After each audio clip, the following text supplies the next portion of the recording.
मणिपुर में निर्वस्त्र करके घुमाई गई बेटियों से पूछूं कि अमृतकाल आया है या नहीं आया। कभी कभी मेरा मन करता है कि रात के 2 बजे बिना परिवार की मर्जी के हाथरस में जलाई गई उस दलित बिटिया जो बलात्कृत थी, उसको स्वर्ग में संदेशा भेजूं, उससे पूछूं कि आया हुआ अमृतकाल तुम्हें दिख रहा है या नहीं दिख रहा है। कर रहे हैं जो राम को नहीं छोड़ा वो जनता को कहां से छोड़ेगा। ठीक है, भाजपा ऐसी पार्टी है, भाजपा ऐसा कोई सगा नहीं जिसे भाजपा ठगा नहीं। कांग्रेस पार्टी के दिग्गज नेता इमरान प्रतापगढ़ी का ये बयान देखिए। उन्होंने मणिपुर से लेकर हाथरस तक और पहलू खान से लेकर जुनैद तक तमाम जख्मों को कुरेद दिया है, जिसे सत्ता पक्ष आज भूल चुका था। क्या यही है वो अमृतकाल जिसका दावा बीजेपी सरकार बार बार करती है, या फिर इस चकाचौंध के पीछे कोई ऐसी सच्चाई छुपी है जिसे सुन के आपकी रूह कांप जाएगी। ये वीडियो पुराना जरूर है, लेकिन इसके सवाल आज भी उतने ही महत्वपूर्ण हैं जितने पहले थे। सदन में मचे जबरदस्त हंगामे के बीच इमरान प्रतापगढ़ी का ये मुद्दा देखिए आप। इर्द गिर्द पूरा भाषण बुना गया था, वो था अमृतकाल। ये कैसा अमृतकाल है? मणिपुर में निर्वस्त्र करके घुमाई गई बेटियों से पूछूं कि अमृतकाल आया है या नहीं आया। कभी कभी मेरा मन करता है कि रात के 2 बजे बिना परिवार की मर्जी के हाथरस में जलाई गई उस दलित बिटिया जो बलात्कृत थी, उसको स्वर्ग में संदेशा भेजूं, उससे पूछूं कि आया हुआ अमृतकाल तुम्हें दिख रहा है या नहीं दिख रहा है। कभी कभी मन करता है कि भीड़ के जरिए लिंच करके मारे गए पहलू खान की 85 साल की दोनों आंखों की अंधी मां से पूछूं कि देश में आया अमृतकाल तुम्हें दिख रहा है या नहीं दिख रहा है। ईद के कपड़े खरीद कर लौट रहे 17 साल के हाफिज जुनैद से पूछूं जिसे बल्लभगढ़ में ट्रेन में लिंच करके। क्या उस महिला को इंसाफ देने वाला यहाँ कोई नहीं जिन्हें सरेआम बेआबरू किया गया? क्या हाथरस की उस मासूम बिटिया की याद आती है जिसे रात के अंधेरे में बिना परिवार के मर्जी के मिट्टी का तेल डाल के जला दिया गया? सत्ता के नशे में चूर ये सरकार आज आंकड़ों का खेल खेल रही है, लेकिन जमीनी हकीकत आप और हम तो जानते ही हैं। क्या गरीब की जान इतनी सस्ती हो गई है कि एक भीड़ ये तय करेगी कि कौन जिएगा और कौन मरेगा? नजीब की मां से पूछूं, कभी कभी मन करता है कि तबरेज अंसारी की विधवा से पूछूं, कभी कभी मन करता है कि सहारनपुर के उन 3 बच्चों से पूछूं जिन्हें छत्तीसगढ़ में लिंच करके मार दिया गया। मन करता है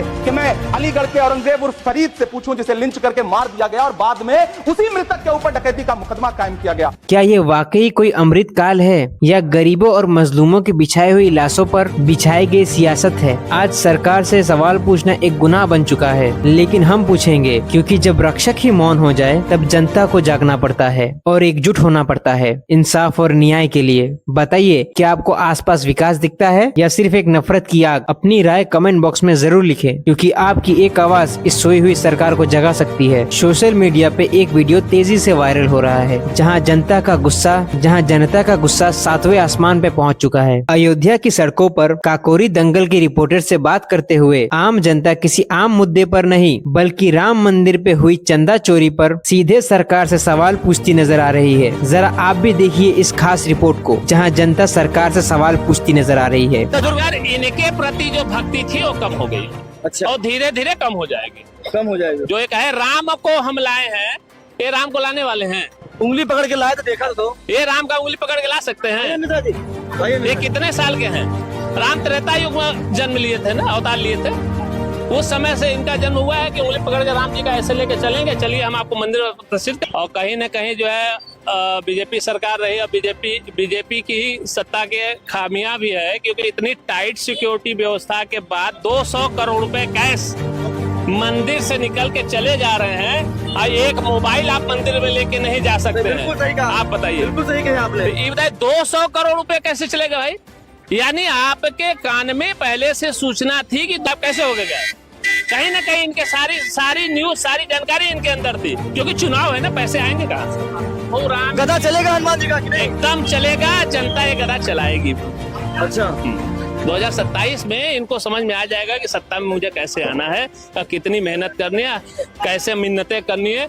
तो लोहे के चने चबाने के बराबर 2027 के चुनाव में, जहां देश की गरीब जनता ने अपनी कमाई का एक एक रुपया प्रभु श्री राम के चरणों में चंदे के रूप में अर्पित किया था, आज उसी राम मंदिर में महा घोटाले की बू आ रही है। आखिर ये कैसी डबल इंजन की सरकार है? प्रधानमंत्री नरेंद्र मोदी और मुख्यमंत्री योगी आदित्यनाथ, जो हर मंच से जीरो टॉलरेंस और राम राज्य का ढिंढोरा पीटते नहीं थकते, आज उन्हीं की नाक के नीचे प्रभु श्री राम का खजाना लूट लिया गया। यहाँ जनता चीख चीख के पूछ रही है कि जिस राम मंदिर मंदिर में एक परिंदा भी पर नहीं मार सकता, जहाँ एक आम इंसान का मोबाइल फोन भी अंदर नहीं जा सकता, वहाँ से 200 करोड़ रुपए का कैश और बेशकीमती मूर्तियां आखिर कैसे गायब हो गई? क्या सुरक्षा केवल आम जनता को प्रताड़ित करने के लिए है या फिर बड़े बड़े घोटालेबाजों को रास्ता देने के लिए? चाहे आप गाँव में खेती किसानी क्यों न कर रहे हो या शहरों के किसी कोने में आप मेहनत की रोटी कमा रहे हो, एक बार अपने दिल पर हाथ रख के सोचिए, जब आपने रामलला के नाम पर चंदा दिया था तो आपने क्या ये सोचा था कि आपके विश्वास का सौदा चंद रसूखदार लोग अपनी राजनीतिक रोटियां सेकने और अपनी चुनाव का फंड जुटाने के लिए करेंगे? श्री राम को बिठाते, ये बोलते थे हम राम को लेके आए हैं, अब 2027 में राम इनको लेके वापस जाएंगे। इसमें चंदा चोर ज्ञानेश कुमार भी था, 2020 से 2024 तक ज्ञानेश कुमार भी रहा है इसमें, और उसने यही तरीका सिखाया है कि 8 महीने का फुटेज गायब कर दो, चंदा चोरी ऐसा वोट चोरी कर लो, हीरे जवाहरात की सब गायब है, 1600 मूर्ति। और आपका बता दें, जो लोग चप्पल पहन के थे अब हवाई जहाज में घूम रहे, जैसे प्रधानमंत्री ने कहा था, तो बेईमानी करके चोरी करके जो लोग चप्पल से चलते थे आज 4-4 घर बना दिया श्री राम का चंदा चोरी करके। और योगी जी ने क्या किया, SIT बैठा दिया, FIR नहीं हुआ है और SIT बैठा दिया। लोग हैं वही है जो जिन पे पूछताछ लगा है, कुंभ वाले, उनका रिपोर्ट नहीं आया, वो वाले SIT सिर्फ बेवकूफ बनाना है। 16 ये बता रहे हैं 16 करोड़ लोग आए थे एक साल में, अगर 100 रुपया भी दिए हैं तो 1600 करोड़ हुआ, कहाँ गया ये चंदा? ये बताइए। टिन्नू जो है उसका जो ये केवल पैसों की चोरी नहीं है, ये करोड़ों भारतीयों की आस्था और उनकी आंसुओं की चोरी है। बिना FIR के गुपचुप तरीके से SIT जांच बिठा देना ये साफ दिखाता है कि दाल में कुछ काला नहीं बल्कि दाल ही काली है। 2 करोड़ की जमीन को मिनटों में 18 करोड़ और 9 करोड़ की जमीन को 53 करोड़ में खरीद कर जो खेल खेला गया है, 53 करोड़ में खरीद के जो खेल खेला गया है, आखिर उसका जवाब कौन देगा? भगवान को धोखा देने वालों को क्या ये समाज कभी माफ कर पाएगा? आपका क्या सोचना है? क्या वाकई बीजेपी सरकार ने राम भक्तों की भावनाओं के साथ खिलवाड़ किया है? अपनी राय नीचे कमेंट बॉक्स में अभी लिखिए और इस वीडियो को हर एक राम भक्त तक पहुंचाइए ताकि सच सामने आ सके। और हाँ, आपसे अनुरोध है, अगर खबर अच्छी लगी हो तो वीडियो को लाइक करके चैनल को सब्सक्राइब जरूर कर ले, इससे हमें सच्चाई उजागर करने की प्रेरणा मिलती है।